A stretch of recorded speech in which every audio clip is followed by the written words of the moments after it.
The Hueycoatl, let's dig into it. This is the gear that I'm using, pretty basic. I wanted to do a low tier gear so that people know that it's really easy to kill this boss. He is extremely easy, really.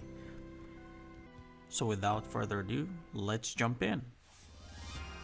Once you get into this boss fight, it's extremely straightforward. You start hitting his body parts through the cave openings that you're seeing right now, and every now and then you'll have blue circles pop underneath you like now. When that happens, you avoid the lightning strikes and you move away one tile, and then you can come back. Once the lightning has hit, you can move back. So even if the blue dot is still underneath you, it won't hit you because the lightning has already hit. Now what you can see here hitting me is another projectile. That's his second attack that he can perform during this phase. That attack comes in 3 different colors. Green for range, blue as you can see here for mage, and red for melee. So whenever it's about to hit, you pray accordingly. If it's blue, you pray for mage. If it's green, you pray for against range. Or if it's red like it's now, you pray against melee. So you don't have to have the prayer activated at all times. So for this first part of the battle, or if you want to call it the first phase, it's extremely straightforward. That's the only thing you need to worry about, the blue dots underneath you and the projectiles flying at you. Other than that, kill all 5 parts of him down here and you will be able to move to the next phase. Since there is nothing else to explain here, I will cut the video and go to phase number 2 so that I don't waste your time. If you take some damage during this phase, you really don't need to worry, because this boss is easy, he doesn't require a lot of food, and hopefully by the end of it, I will have told you all my tips and tricks so that you could use as little food as possible. So once you've landed the final blow, it's time to move to the next phase. The Seer will run towards you and he will tell you to prepare. Once the tail is moved out of the way, you run up and you can start killing or hitting the main boss's body. Like phase number 2, this is a very straightforward fight. You hit the boss and you pray according to the projectiles hitting you, and you move away from the blue circles that will show up underneath you. Now to the left you will see the Seer standing next to 3 pillars. You see that the middle pillar is fully charged green and it's dropping now because I changed prayer. So this is how the pillars work. If you pray range, the green pillar will charge. If you pray melee, the red pillar will charge. And if you pray mage, the blue pillar will charge. Now, this is something that you need to pay attention to if you're fighting 3 or more. You don't need to pay attention to this if you're killing the boss solo. And the reason for that is because when all 3 pillars are charged, the braziers will light up and you will do bonus damage. Now, the difference here is that you're fighting solo and there is no way for you to light all 3 pillars or fully charge all 3 pillars while fighting alone. So, this doesn't matter if you're 2 or less. If you're 3 or more, you need to pay attention to the pillars in order for you to do bonus damage.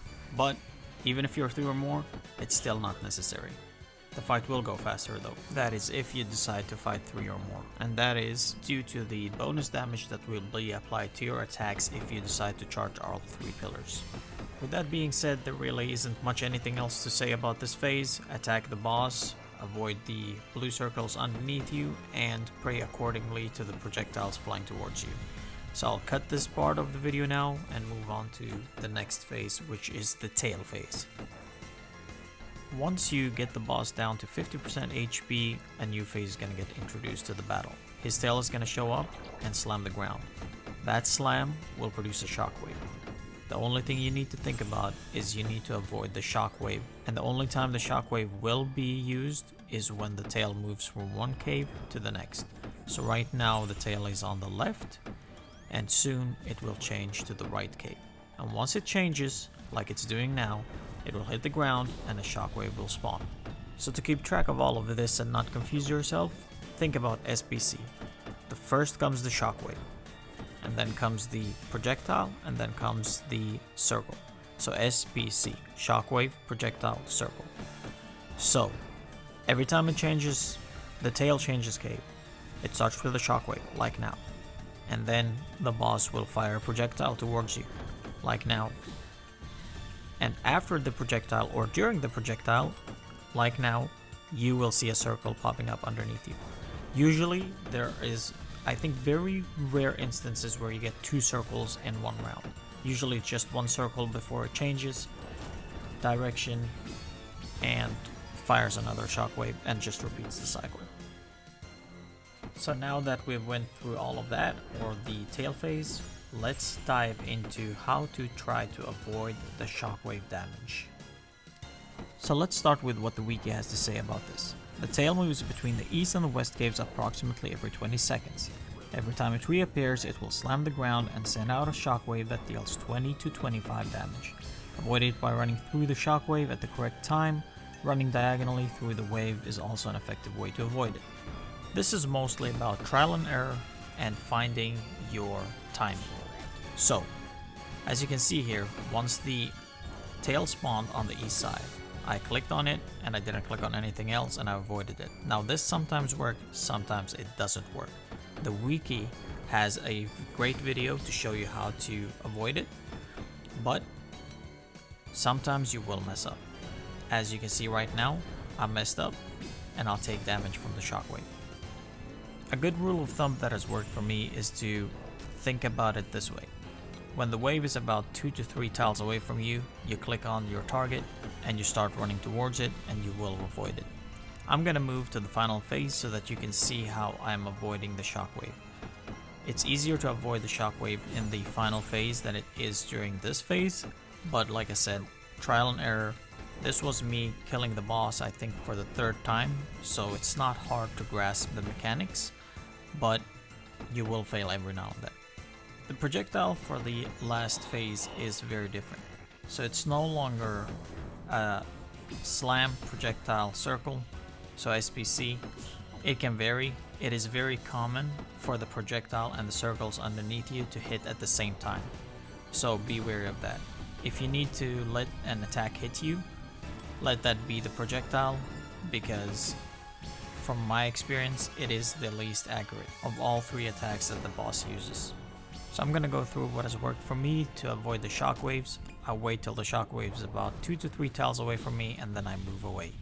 I'll show you different clips from me avoiding the shockwave, so maybe it will help you to find the timing that works for you.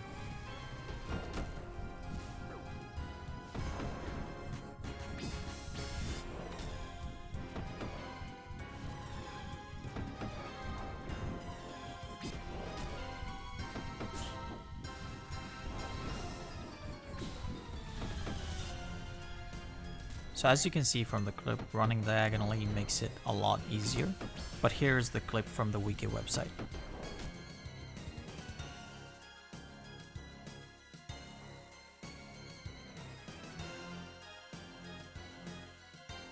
I do not take credit for that video because that video is straight from the old school RuneScape wiki website. So with that, I think we've covered everything. Check the wiki website out for the strategy guide and try to kill the boss solo. It's a fun boss to kill. Takes a little bit of a long time to kill it though. Took me about 20 to 30 minutes to get a solo kill with this gear. The drops can be good, but you can also get horrible drops, and isn't that the case with most bosses really? Honestly, this boss can help you practice for other bosses. I don't know if the shockwave skipping can actually help you skull skip in Tombs of Amascut. In any case, use this boss to polish your bossing skills and enjoy it. It's a new boss, some new mechanics, have fun. If you have any feedback or questions, please don't hesitate to leave a comment. I appreciate all the feedback and I'll try to answer all the questions. I hope this video helped you, and if it did, then I'm super stoked to be able to be part of your bossing journey improvement.